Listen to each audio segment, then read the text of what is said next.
मंडळी, आज आपण एका अशा प्रश्नावर बोलणार आहोत की ज्याची चर्चा गेल्या काही वर्षांपासून भारतीय राजकारणात विशेषतः भाजपमध्ये सातत्याने होती। वयाच्या 75 वर्षांनंतर राजकारणातून निवृत्त होण्याचा नियम भाजपमध्ये आहे का? पंतप्रधान नरेंद्र मोदी काल 75 वर्षाचे झाले आहेत आणि यामुळे ही चर्चा पुन्हा एकदा जोरदारपणे सुरू झाली। हा नियम केवळ एक सॉफ्ट गाईडलाईन होती का, किंवा तो फक्त काही ठराविक नेत्यांना बाजूला करण्यासाठी वापरला गेला? भाजपमध्ये खरंच निवृत्तीची अट आहे का आणि पंतप्रधान मोदींच्या बाबतीत या नियमाचं काय होणार?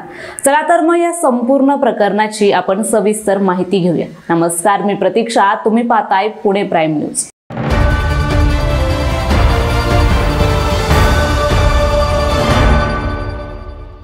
भाजपातील 75 वर्षाच्या नियमाची चर्चा ही 2014च्या लोकसभा निवडणुकीपूर्वी सुरू झाली होती। जेव्हा नरेंद्र मोदी यांना पंतप्रधान पदाचे उमेदवार म्हणून घोषित करण्यात आलं, तेव्हा लालकृष्ण अडवाणी आणि मुरली मनोहर जोशी यांच्यासारखे ज्येष्ठ नेते या निर्णयाच्या विरोधात होते। मोदींना हे माहित होतं की जर या ज्येष्ठ नेत्यांना सरकारमध्ये स्थान दिलं तर स्वतंत्रपणे काम करण्यात आपल्याला अडचणी येऊ शकतात। याच कारणामुळे एक अघोषित नियम तयार करण्यात आला की 75 वर्षाचे नेते सक्रिय राजकारणातून माघार घेतील। हा नियम कधीही औपचारिकपणे जाहीर झाला नाही किंवा पक्षाच्या घटनेतही त्याचा उल्लेख नाही, पण अनौपचारिकपणे याची वातावरण निर्मिती करण्यात आली। 2014 नंतर अडवाणी, जोशी यांच्यासारख्या नेत्यांसाठी मार्गदर्शक मंडळ तयार करण्यात आले, ज्याची आजपर्यंत एकही बैठक झाली नाही। या नियमाला सर्वात आधी तत्कालीन गुजरातच्या मुख्यमंत्री आनंदीबेन पटेल यांनी मान्यता दिली। 2016 मध्ये त्यांनी 75 वर्षाच्या होण्याआधीच मुख्यमंत्री पदाचा राजीनामा दिला।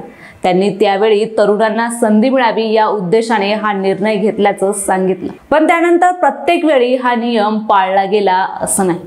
राजकीय परिस्थितीनुसार हा नियम लवचिक राहील। भाजपला जेव्हा जेव्हा नवा चेहरा समोर आणायचा होता तेव्हा हा नियम अडवाणी आणि जोशींसारख्या नेत्यांसाठी आवश्यक बनला। हा नियम ज्येष्ठ नेत्यांना सन्मानाने साइडलाईन करण्यासाठी वापरला गेला, पण राजकारणात नाईलाज झाला की त्याला अपवादही तयार झाले। त्यामुळेच हा निर्णय सर्वांसाठी समानपणे लागू होत नाही अशी चर्चा सुरू झाली। यापूर्वी अनेक नेत्यांच्या वयाची चर्चा झाली। नजमा हेपतुल्ला आणि कलराज मिश्रा यांच्या वयामुळेच केंद्रीय मंत्रिमंडळातून राज्यपाल त्यांना बनवण्यात आले। त्याचप्रमाणे BS येडियुरप्पा यांनीही वयाच्या 78व्या वर्षी कर्नाटकच्या मुख्यमंत्रीपदाचा राजीनामा दिला। तसेच यशवंत सिन्हा यांनी तर पंतप्रधान मोदींनी 75 वर्षावरील सर्व नेत्यांना ब्रेन डेड जाहीर केल्याचं देखील म्हटलं होतं। त्याचप्रमाणे जर पाहिलं तर अलीकडेच राष्ट्रीय स्वयंसेवक संघाचे सरसंचालक मोहन भागवत यांनी एका वक्तव्यात 75व्या वर्षी सन्मानित करण्याचा अर्थ कार्यकाळ संपला असं म्हटलं होतं।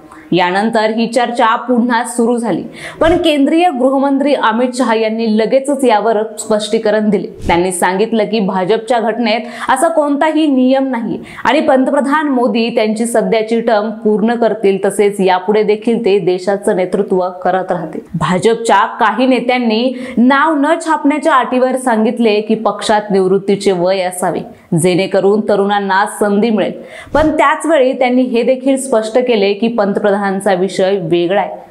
दुसरीकडे जर पाहिलं तर तज्ञांच्या मते हा वाद निरर्थक आहे, कारण हा अलिखित नियम कायमच काही मोजक्या लोकांसाठी लागू करण्यात आलाय। भाजप आणि संघात कायमच तरुण नेत्यांना संधी दिली जाते, पण वरिष्ठ नेत्यांना बाजूला करण्यासाठी हा नियम वापरला जातो असंही त्यांचं मत आहे। पंतप्रधान नरेंद्र मोदी हे कालच 75 वर्षाचे झाले आणि अमित शहा यांनी स्पष्ट केल्याप्रमाणे ते राजकारणात सक्रिय देखील राहणार आहेत। त्यामुळे यानंतर भाजपमधील 75 वर्षाच्या अनौपचारिक नियमांची चर्चा आता कायमची थांबणार का, हा एक मोठा प्रश्न आहे। या नियमाची सुरुवात, त्याचा वापर आणि नंतर झालेले बदल पाहता भाजपमध्ये निवृत्तीचा नियम आहे का नाही यावर एकमत होणे कठीण आहे। हा नियम केवळ गरजेनुसार आणि काही ठराविक नेत्यांना लागू होत असल्याने आजपासून या चर्चेला विराम मिळेल अशी शक्यता आहे। या संदर्भात आता भविष्यात काय घडामोडी घडतात याकडे सर्वांचं लक्ष लागेल। व्हिडिओ जर आवडला असेल तर लाईक करा, शेअर करा आणि पुणे प्राईम न्यूजला सबस्क्राईब करा।